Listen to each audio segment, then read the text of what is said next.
में मैं आप सबके बीच में ये भी निवेदन करना चाहूंगा, इस चुनाव के माध्यम से केजरीवाल जी को एक संदेश ये भी जाने वाला है कि केजरीवाल जी बहुत हो लिया, आपने झूठ का सहारा लेकर के इस देश की राजधानी दिल्ली के लोगों को जिस प्रकार से गुमराह किया, ये जनता आपको किसी भी कीमत पर बख्शने वाली नहीं।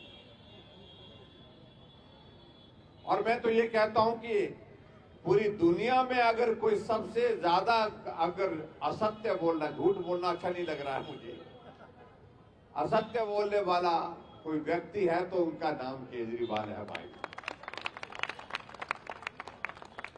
इतनी सफाई से झूठ बोलते हैं, ऐसे मासूमियत से झूठ बोलते हैं, मालूम लगता है, ऐसा लगता है कि पता नहीं किस प्रकार से ये जो सारी बातें कह रहे हैं इस पे तो भरोसा ही करना चाहिए। लेकिन ये भी बात सत्य है कि अब धीरे धीरे केजरीवाल के सरकार के हर एक पर्द का जो है उसका पर्दा उठ रहा है, और पर्दा उठने के पश्चात आज सारी चीजें बेनकाब हो गई है। इसलिए भाई और बहनों, मैं आप सबके बीच में ये कहना चाह रहा हूं, ये वही पार्टी है जिस पार्टी ने ये कहा था कि हमारा एकमात्र लक्ष्य है भ्रष्टाचार के खिलाफ लड़ाई लड़ने का। और आज भी केजरीवाल जी इस बात का जिक्र करते हैं कि एक शब्द उन्होंने आजकल निकाला हुआ है, कट्टर ईमानदार अगर कोई है तो सिर्फ एक ही है पूरी दुनिया में जिनका नाम केजरीवाल है। अगर आप इतने कट्टर ईमानदार हैं तो आपके ये जो मंत्री महोदय हैं ये जेल की सलाखों के पीछे किस वजह से है? इसका प्रश्न दिल्ली के लोग चाहते हैं, देश के लोग चाहते हैं, और उनको इस बात को समझना चाहिए कि भ्रष्टाचार की सारी सीमाएं 8 साल का ये छोटा सा कार्यकाल उनका जो हुआ है उसमें उन्हें पार कर दी है। कॉरपोरेशन का टिकट, काउंसलर का टिकट बेचा जाता है, सांसद का टिकट बेचा जाता है, विधायक का टिकट बेचा जाता है। ऐसी स्थिति आज तक हमने इस देश में किसी पार्टी की नहीं देखी जो वर्तमान इस पार्टी की है। और हिमाचल प्रदेश में आकर के कह रहे थे कि अब आएंगे, वो आने से पहले ही चले गए। हम चुनाव के दिनों में उनको ढूंढते थे, और हम तो कई बार मजाक में भी उनको कहते थे, भाई ये दिल्ली से थोड़ा चढ़ना पड़ता है, पहाड़ पर चढ़ना पड़ता है। हिमाचल आने की अगर बात कह रहे हैं और हिमाचल में अगर आने की बात कह रहे हो तो चढ़ाई चढ़ते चढ़ते, पहाड़ चढ़ते चढ़ते सांस फूल जाएगी भाई। और वो सांस सचमुच में फूल गई। पूरे चुनाव में एक दिन के लिए भी उनका हिमाचल में आना नहीं हो पाया। और हमेशा वो एक बात कहते हैं कि मैं लिख करके देता हूं। ये वही केजरीवाल है ना जिन्होंने कहा था मैं लिख करके देता हूं, बंगला नहीं लूंगा। ये वही केजरीवाल है जिन्होंने कहा था लिख करके देता हूं, गाड़ी नहीं लूंगा। ये वही केजरीवाल है, मैं लिख करके देता हूं, सुरक्षा नहीं लूंगा। लेकिन आज बंगला भी है, गाड़ी भी है, सुरक्षा भी है। किस बात के लिए लिख करके दे रहे हो? और हम आपको इतना जरूर कहना चाहते हैं कि हम लिख करके नहीं देते हैं। हम देवभूमि हिमाचल प्रदेश के लोग हैं।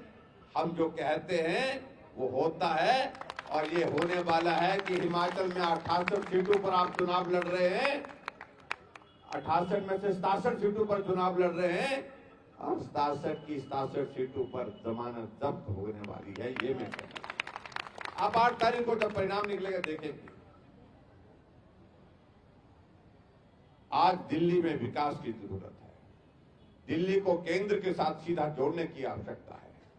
और हमारा सौभाग्य है कि देश के यशस्वी प्रधानमंत्री नरेंद्र भाई मोदी जी के दिमाग में दिल्ली में बहुत सारी चीजें करने के लिए हैं, लेकिन एक बाधा बीच में है। इस बाधा को आपको हटाना होगा, और वो बाधा है केंद्र, यहाँ पर जो दिल्ली में जो है केजरीवाल जी की सरकार। और उस सरकार को हटाने की शुरुआत में समझता हूँ ये काउंसिलर के जो ये हमारे जो कॉरपोरेशन के चुनाव हैं, इसके माध्यम से शुरू होगी। और मैं आप सबके बीच में ये कहना चाह रहा हूं भाई और बहनों कि दिल्ली के एमसीडी के चुनाव में अब की बार फिर से भारतीय जनता पार्टी प्रचंड बहुमत के साथ जीतने वाली है। जहां भी देख रहे हैं हम एक माहौल, एक तरफा माहौल, एक वातावरण, और उसकी वजह यह है कि नेतृत्व पर भरोसा है। हमारे नेता नरेंद्र भाई मोदी जी पर एक उम्मीद, एक आशा है कि वही दिल्ली को ठीक कर सकते हैं। उनको साथ चलना चाहिए, उनको सहयोग देना चाहिए। और ऐसे में मेरा आप सबसे भी निवेदन है कि आपकी इस वार्ड में आपके जाने पहचाने जो हमारी पार्टी के यहाँ पर प्रत्याशी के नाते वर्षों से आपके सेवा कर रहे हैं रेखा जी, मेरा आप सबसे विनम्र निवेदन है कि 4 तारीख को आप इनको अपना आशीर्वाद दे करके भारतीय जनता पार्टी के कमल के चुनाव चिन्ह को का बटन दबा करके इनको अपना आशीर्वाद दें। और ये जीत मैं समझता हूं ये सहज जीत नहीं होनी चाहिए। 200, 400, 1000 वोट से, 2000 वोट से नहीं, हजारों वोटों से जीत होनी चाहिए, शानदार जीत होनी चाहिए, ताकि रेखा जी आपके बीच में जिस प्रकार से वर्षों से सेवा कर रही हैं उसमें और भी ताकत मिले। आप सबका आशीर्वाद मिलकर के ये बेहतर ढंग से काम करने के लिए आगे बढ़े, ऐसा मुझे आप सबसे निवेदन करना है। एक बार मेरा फिर से आप सबसे विनम्र निवेदन है कि चुनाव की बातें लंबी कहने का आवश्यकता नहीं है। आप इस दिल्ली को बदली हुई दिल्ली देखना चाहते हैं, नरेंद्र भाई मोदी जी के विजन के साथ इस दिल्ली का डेवलपमेंट देखना चाहते हैं, तो ये कॉर्पोरेशन का चुनाव भाजपा के लिए जिता करके आप दीजिए, रेखा जी को यहाँ से जिता करके भेजिए। यही मुझे आप सबसे निवेदन करना है। आप सब आए, आप सबका बहुत बहुत धन्यवाद। नमस्कार, जय हिंद।